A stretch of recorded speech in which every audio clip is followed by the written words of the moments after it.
Have you ever been to the old cemetery outside of town? The one they claim is haunted? Once, a long time ago. Tell us what happened.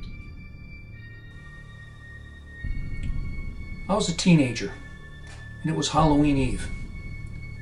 Me and a few friends thought it'd be a good idea to play a prank on this kid named Arthur. So we told Arthur that the cemetery outside of town was haunted, and that a deformed ghost roamed the cemetery on Halloween. We told Arthur we were going there later that evening to see if this was true. He agreed to come along. What we didn't tell Arthur was that our friend Billy was going to be dropped off at the cemetery ahead of time and hide out there alone until the rest of us came back with Arthur. The devious Billy would then impersonate a deformed ghost and scare the daylights out of Arthur. That's cold-hearted. So, what happened? Later that day, we drove out to the cemetery to drop off Billy. Although it was still daylight, Billy was having second thoughts about being out at the cemetery all alone. But we convinced him there was nothing to be afraid of, gave him a few cigarettes to calm him down. We told him to relax, put his costume and makeup on, and we'd be back after dark with Arthur. We drove back to town, waited till dark, then picked up Arthur and went back to the cemetery.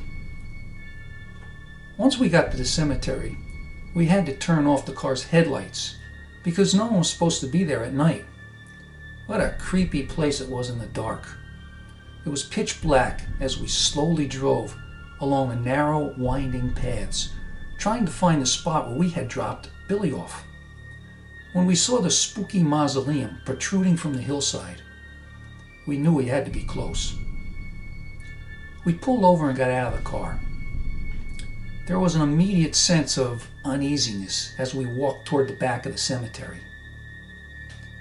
The fall wind howled through the tall trees. An eerie, thick mist lingered among the old collapsing tombstones. No one would admit it, but we were all scared. When we approached the section where Billy agreed to hide, we let Arthur take the lead, while the rest of us dropped back.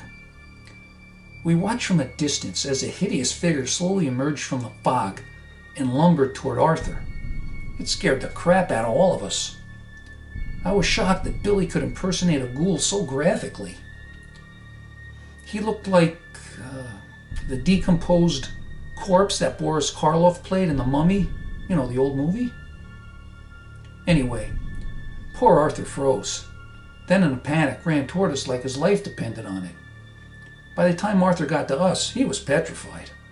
He was so pale and overcome with fright, we had to help him back to the car. We got out of there in a hurry. No one said a word as we drove back to town. Arthur too distraught to speak, the rest of us too guilty about the prank we had played on Arthur. We had driven about 2 miles back when we saw a man walking alone on the side of the road.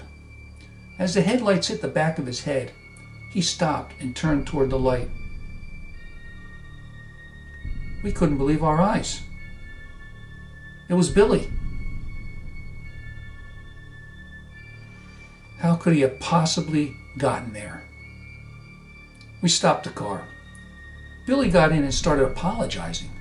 He explained that when it started getting dark, he was so frightened he chickened out and left the cemetery. He decided to walk back to town, which is what he had been doing when we came along. Wait. Then who scared Arthur at the cemetery? Are you telling us that... All I can tell you is that none of us ever went near that cemetery again.